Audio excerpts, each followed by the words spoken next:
Morning students, welcome to the business studies class. बेटे आज का हमारा टॉपिक है types of plans.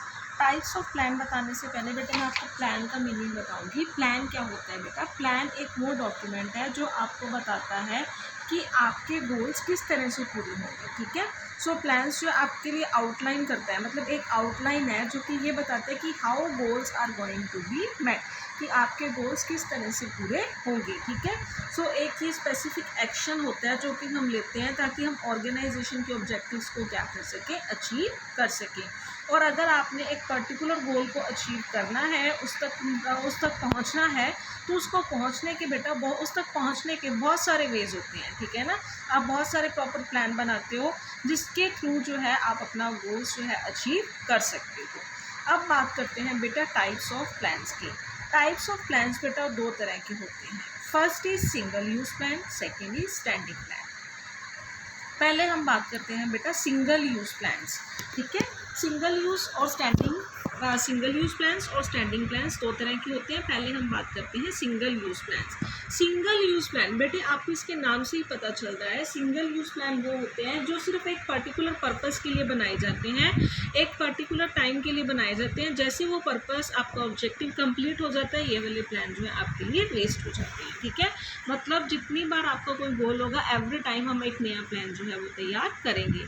So single use plan को बेटा टाइम यूज प्लान के नाम से भी जाना जाता है। ठीक है, तो ध्यान रखना, single use plan is also called time use plan. ठीक है, so a single use plan is developed for one time event. एक पर्टिकुलर टाइम इवेंट के लिए तैयार किया जाता है या किसी प्रोजेक्ट के लिए किया जाता है। ठीक है, इसे फ्यूचर के अंदर हम रिपीट नहीं करते। सो ये नॉन रेकरिंग सिचुएशंस के अंदर एप्लीकेबल होता है। इस प्लान की ड्यूरेशन जो है बेटा वो आपके प्रोजेक्ट की टाइप पे डिपेंड करती है। ये प्रोजेक्ट एक मंथ का भी हो सकता है, एक वीक का भी हो सकता है, एक जो है डे का भी हो सकता है, तो ये किसी भी टाइम का जो है वो हो सकता है। ठीक है, ये पर्टिकुलर जैसे ही आपका गोल अचीव हो जाता है, ये वाला प्लान जो है वो आपका ख़त्म हो जाता है। ठीक है, सो ये इस प्लान के अंदर बेटा क्या क्या आता है, ये प्लान जो है इंक्लूड करते हैं बजट। बजट आपको पता है बेटा कि बजट 1 ईयर का बनाया जाता है। ठीक है, नेक्स्ट ईयर के लिए आप नया बजट तैयार करते हो। सो एवरी ईयर के लिए आप नया बजट तैयार करते हो।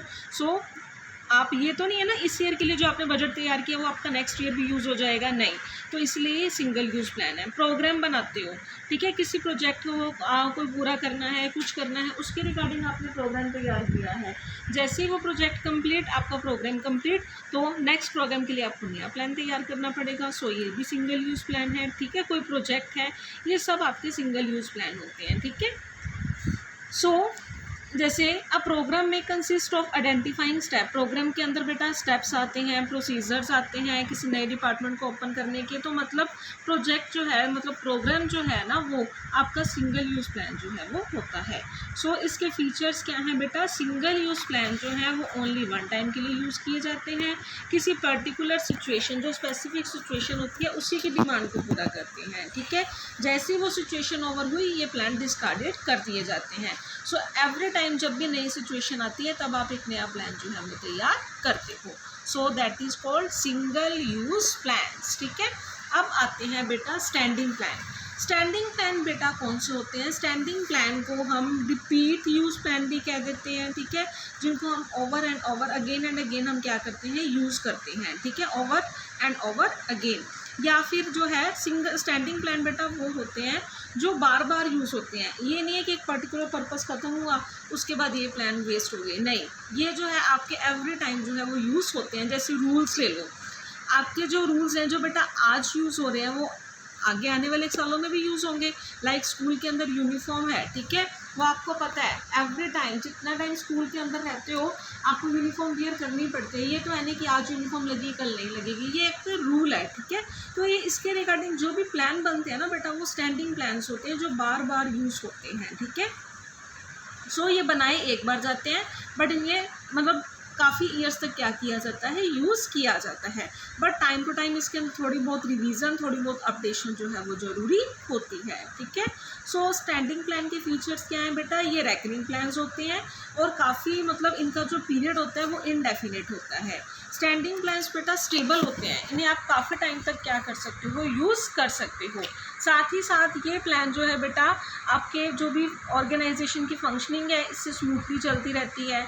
साथ ही साथ ये प्लान जो है बेटा, इन्हें हम जो है मतलब ये प्लान आपके जो है पर्टिकुलर सिचुएशन के लिए नहीं होते, आपकी हर एक सिचुएशन के अंदर ये वाले प्लान जो है एप्लीकेबल होते हैं। ठीक है, सो ये थे आपके स्टैंडिंग प्लान्स। ठीक है, लाइक इसके अंदर कौन कौन से आते हैं, objective, strategy, policy, procedure, method, मतलब सारे के सारे ये दोनों प्लान्स के अंदर कवर अप हो जाते हैं। बेटा दोनों प्लान्स के बारे में बताया हुआ है, सिंगल यूज और स्टैंडिंग यूज़ के अंदर और कौन कौन से प्लान्स होते हैं, ऑब्जेक्टिव होते हैं, स्ट्रेटजी होती है, policy, procedure, method, rule, program, budget, ये सब प्लान्स के बारे में बता दिए। इसमें से हम बेटा आइडेंटिफाई करेंगे कि कौन से हमारे सिंगल यूज़ प्लान्स हैं और कौन से हमारे स्टैंडिंग प्लान्स हैं। ठीक है, फर्स्ट हम बात करते हैं ऑब्जेक्टिव। बेटा ऑब्जेक्टिव क्या होता है, ऑब्जेक्टिव जो है ना बेटा, the first step in planning is setting objective. जो भी आपकी प्लानिंग का फर्स्ट स्टेप होगा वो क्या होता है, ऑब्जेक्टिव। बिना ऑब्जेक्टिव के बेटा कोई भी प्लानिंग नहीं होती। ठीक है ना, सो आपकी जो भी ऑर्गेनाइजेशन है, अगर उसमें कुछ प्लानिंग करनी है तो प्लानिंग करने के लिए उसका कोई ना कोई ऑब्जेक्टिव होना ज़रूरी है। ठीक है, so objective therefore can be set to the desired future position that the management would like to reach, जहाँ पे एक मैनेजमेंट पहुँचना चाहती है। So objectives are very basic to the organisation and they are defined as end which the management seeks to achieve by its operation. और ये management जो है वो अपने ऑपरेशंस के थ्रू अचीव करना चाहती है। मतलब मैनेजमेंट इस तरह से प्लान बनाएगी कि वो अपने ऑब्जेक्टिव्स को क्या कर सके, अचीव कर सके। तो इसीलिए प्लानिंग के अंदर जो फर्स्ट प्लान होता है टाइप्स ऑफ प्लान्स के अंदर, तो उसके अंदर हम क्या डिस्कस करेंगे कि हमारा कोई ना कोई ऑब्जेक्टिव होना ज़रूरी है। ठीक है, सो लाइक आपका ऑब्जेक्टिव है कि मैंने अपनी सेल को इंक्रीज़ करके 20, मतलब मैंने अपनी सेल को इस ईयर, ठीक है, 20% इंक्रीज़ करना है। मैंने अपनी ऑर्गेनाइजेशन के अंदर 100 बंदों को जो है एम्प्लॉयमेंट देनी है।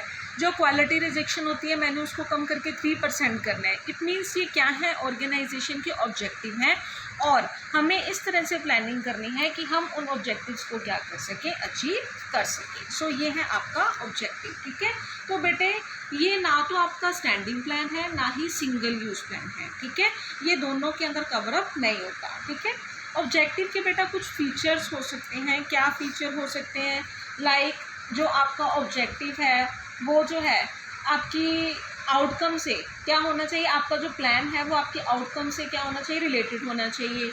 ये जो है मेजरेबल होने ज़रूरी है ऑब्जेक्टिव आपके। टाइम लिमिट जो है वो पहले से प्रेस्क्राइब कर देनी है कि आपने अपना ऑब्जेक्टिव किस टाइम के अंदर जो है वो अचीव करना है। साथ ही साथ आपके ऑब्जेक्टिव ऐसे होने चाहिए जो अचीवेबल हों। जो ऑब्जेक्टिव आपके अचीवेबल नहीं होते उसके रिगार्डिंग हम प्लानिंग जो है वो नहीं कर सकते। तो ये था बेटा आपका ऑब्जेक्टिव। ठीक है, सो आज के लिए बेटे इतना ही। कल हम आगे डिस्कस करेंगे स्ट्रेटेजी से। So thank you students, good bye.